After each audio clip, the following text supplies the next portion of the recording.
It's time for the Larry H. Miller Utah Summer Games at Southern Utah University in Cedar City. Register today to participate in the 40th anniversary season of a Utah sports tradition at utahsummergames.org. Participate in over 50 sports around the state. Then plan to join the opening ceremonies Friday, June 5th, presented by State Bank of Southern Utah. Register today to participate in the 40th anniversary season of the Larry H. Miller Utah Summer Games. Rob Wright got into the transfer portal, flirted with Kentucky, and ultimately decided, you know what, I'm coming back to Provo.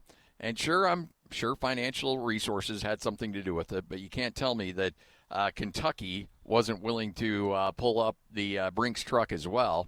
And BYU somehow able to hold on to the services of Rob Wright. Joining us now, he is our Cougar analyst and insider for KSLSports.com, Mitch Harper. Mitch, how are you?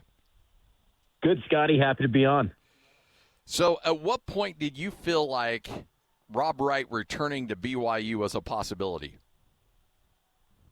The day that he went into the portal, because Nice. BYU, had there was always a good relationship, and it wasn't a situation that he was leaving on bad terms or entering that portal with, a fractured relationship with BYU. There was always that chance to circle things back because I think he does really believe in Kevin Young and this staff and developing him, but obviously listening to the opportunities that are out there, and clearly did that and goes through the process with Kentucky and ends up coming back to BYU. So there was always that chance, but it really kicked into overdrive when also, too, you just looked at the landscape of the portal, and there were no point guards that were going into the portal that probably matched Rob Wright. And even though that you just saw a team in Michigan win the title with a lot of transfers, there were still pieces of retention. One of their starters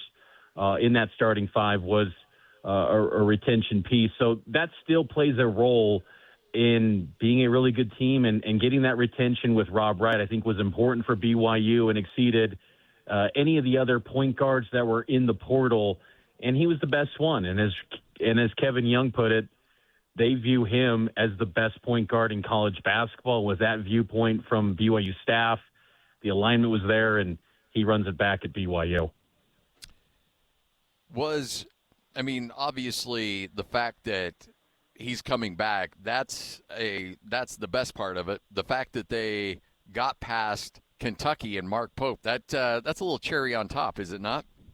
It has to be, and I think that's where, because the at the time 2 years ago this month, when Mark Pope left for BYU, or left for Kentucky, from BYU, the thought was, man, the BYU basketball program's gonna never have success again, potentially in the Big 12, maybe go to the bottom. And, Mark Pope's going to be a guy that can pick off, the state of Utah if he wants to, because it's Kentucky. And we're seeing it in college basketball. All these blue blood brands are struggling. Kentucky, Kansas in the Big 12, they're just not having the same impact or registering the same way that they once did with recruits anymore in this climate where everyone can pay and it's all legal. And so for BYU to do that with Mark Pope, it does probably add a cherry on top, I would imagine. And then also to get Colin Chandler in the same cycle, a guy that, he says he's returning home, even though home has never been BYU. He grew up a Utah fan. That's also another cherry on top for this BYU staff. So some wins for Kevin Young over the former BYU head coach this portal cycle, that's for sure.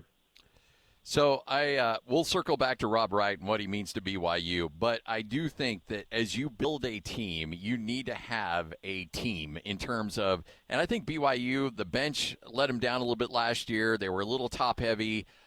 They needed guys to make shots down the stretch, and they struggled with that.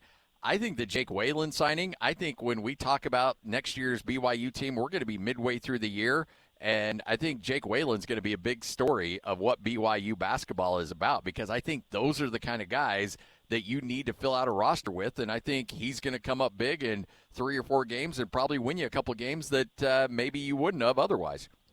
Absolutely. And he's also a guy, too, that when he committed to BYU out of high school at Timpview High, I remember being at his signing day commitment announcement, and he even said at the time it was a dream of his to play at BYU, Wallen.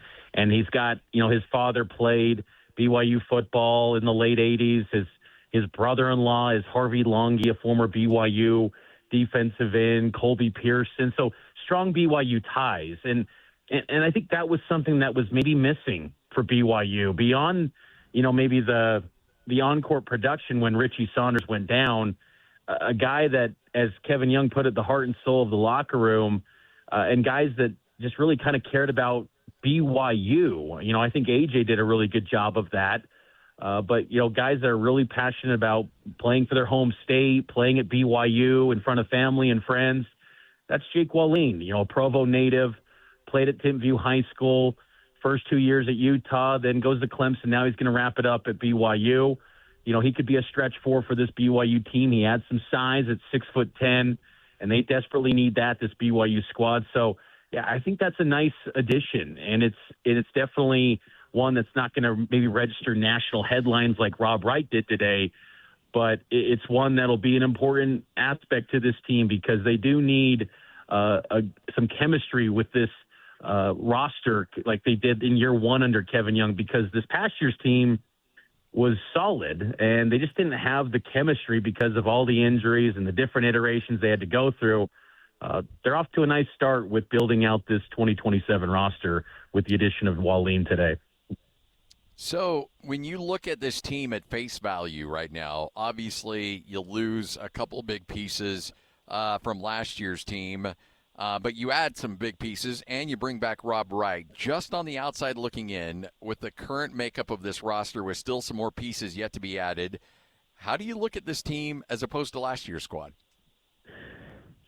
They got some questions still in the front court, and there's still a group that lacks much size. And that's where now going forward into the portal, it might be a little bit of a money ball situation where you got to find some value, maybe you go into the international waters to find some bigs to add to this roster, because that is an aspect that's missing. And they lost all three of their centers from this past year with Keba Keita, Bidu Ahmed, and then Xavier Staten. All three of those guys are gone, and so they need to really replenish that center spot. They've got Hadim Boop, who could play the 5. He did at stretches this past year. You go back to the Wisconsin game at the Delta Center. That was a really impressive performance. He started at the 5, played a lot for BYU in that spot, and it was a really fast-paced game. Honestly, one of the best performances BYU had this past year.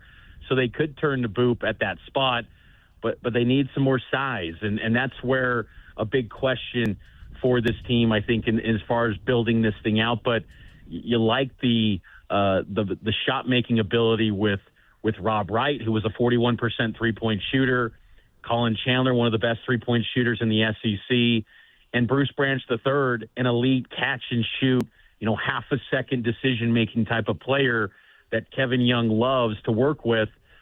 You've got guys that can hit the three at a high clip, and Tyler Betsy, who comes in from Syracuse. He was a 40% three-point shooter as well. He could be a nice reserve off the bench for BYU if he can be a three-point, shot maker for the Cougars. So you like that aspect, but the size is still an area where you go, how realistic is it for this team to be at the top of the Big 12 and ultimately, make a deep run next March? So that's got to be an area of focus going forward the rest of the way in building out this roster.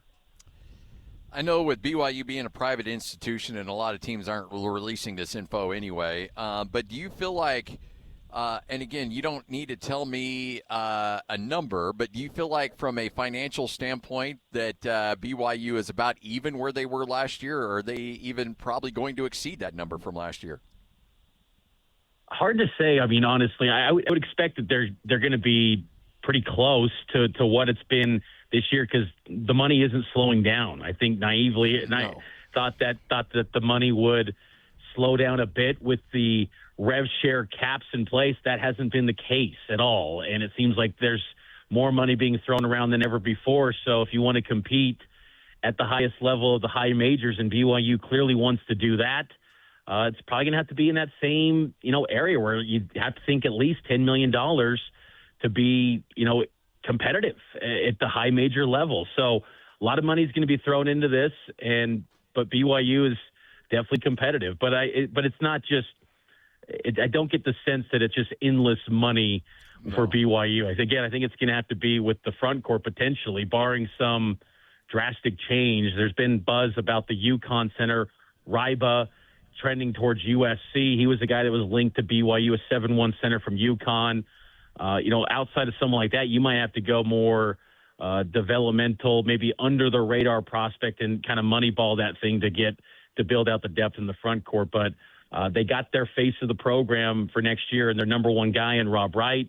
And then that number two is probably going to be Colin Chandler, and the rest of it, you kind of play by the numbers and what would be allocated in their designated budgets for what they're envisioning for this roster.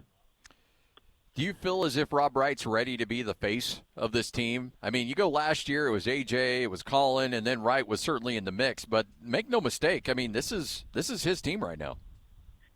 It's a big question, and that's where he's got to deliver because, in high school, his senior year in high school, it was the Cooper Flagg show. It was Derek Queen and Asa Newell. And then at Baylor, it was VJ Edgecombe. And then this past year it was AJ DeBonsa and Richie Saunders. Now it's his time. Really, for the first time since he was a junior in high school, he's going to be viewed as the number one guy. He has to deliver, and he's got to be able to make his teammates better. I do believe he's got the ability to be, a guy that can be a passing guard that can elevate players around him. But I think that he's been so connected to teams that have had, the the superstars around him, that he's kind of been that third wheel in many respects, or fourth wheel in some teams, like in high school. So that's going to be a huge challenge for him. But the thing is that Kevin Young does believe that he can be that guy, and he's going to have to be a superstar for BYU on both ends of the floor, and especially on the offensive side, but also in that locker room too. I think that will be a huge aspect to see his growth as a leader of the program, because for the first time since he was a junior in high school, he's going to go back-to-back years with the same program. And, you would like to think that kind of comfort, not a new scene, he's settled into this environment at BYU, that he can really hit the ground running and bring this roster and this locker room together. And with him coming back, you still have, Hadim Boop. You also have Nate Pickens, who was a guy that redshirted last year, but he was part of the program in that locker room, a UC Riverside transfer who, up until his injury in training camp, Kevin Young was pretty high on him. So you got some guys that are, returning from last year's team and now bringing in all together with Chandler and Wallen, the experience that they have from both serving missions and college basketball experience. There's a good mix of backgrounds and talent and skill sets in this locker room. And Rob Wright, though, has got to be the one that brings it all together. And that's going to be the challenge in front of him, because I think it is really the biggest question for this team. I'm optimistic that he can do that, but so far, like last year, that was not his strength at all. And in this year, he's got to be the leader that brings it all together. Overall thoughts with spring ball for BYU, pretty much in the rearview mirror. Were there any questions that you had that were answered, or are there still a lot of things that you need yet to be determined coming up into fall camp? The tight end position will be a real strength for BYU. I was kind of unsure as to what to reasonably expect from two transfers from Big Ten programs that were not consistent starters or guys that were much of a factor for their respective programs. But Walker Lyons and Roger Saliapaga are going to have to be stars for BYU on that offense. And they might be good enough to mask some of the questions at the wide receiver position. And that wide receiver spot I still look at as a little bit of a question mark still. JoJo Phillips is viewed as that number one wide receiver coming out of spring, but is he, that guy that you can rely on every single week? That's kind of to be determined, I think, in the fall. But Lyons and Saliapaga, I think the versatility that they bring at the tight end position when you pair that up with Barrett Bachmeier, who's really successful over the middle in his accuracy, taking care of the football, I think that's going to be a nice recipe for BYU. So the tight end position feels like it's revived a bit for BYU for the first time since they were members of the Big 12. Carson Ryan was really good last year, but it was him and no one else. This year they seem to have maybe three guys that they could turn to at that spot, and I think that'll be a nice luxury and maybe a different look for BYU that we haven't seen in years past since they joined the league. So when you look at the pass-catching ability of receivers for BYU, obviously the wide receiver position has taken a bit of a hit with obviously some of the stories in the news as well as graduation. So is that tight end a strength also important because, you know, you're not necessarily sure out of JoJo Phillips outside of who your wide receiver core is going to be? Definitely. And I think they give BYU the ability to, you know, put more personnel in at tight end, you know, two tight ends, even maybe three potentially, with Noah Moeaki likely being that third receiving option at the tight end spot. So they've got good talent there. And Roger Saliapaga is a really good athlete. He almost, the way he runs at his size, he's kind of like a wide receiver in some respect. But there were some moments, too, from the wide receivers with Kyler Casper, a transfer from Oregon, you know, 6'6", really talented player, but hasn't done anything in the college ranks to this point. But there's a lot of excitement from coaches and players about him. But I just think that tight end spot is going to be a safety blanket of sorts for Barrett Bachmeier. That's what it was with Carson Ryan. But these guys bring more to the table than I think even Ryan did. I think they go to a higher level at that spot. So I thought that was a big takeaway. And I'd also say, too, one thing that I learned as well is I think the offensive line is going to be better this season, too. Left tackle Paki Finau, a transfer from Washington, played primarily at guard for the Huskies. He's going to be at that left tackle spot. There were questions if he was going to be a guard or a tackle for BYU. He holds down the left tackle spot. They keep Andrew Gentry, the Michigan transfer, at right tackle for the second consecutive year, and Finau will likely anchor that left tackle spot. I think they're in a really good spot there at the offensive line. Got pretty good depth as well. A freshman in Bot Molitalo, who was a top 100 recruit. He'll probably be someone that factors into the two deep potentially at that right tackle position. So BYU's got some good numbers at offensive line. I think that's going to be an improved position as well in 2026.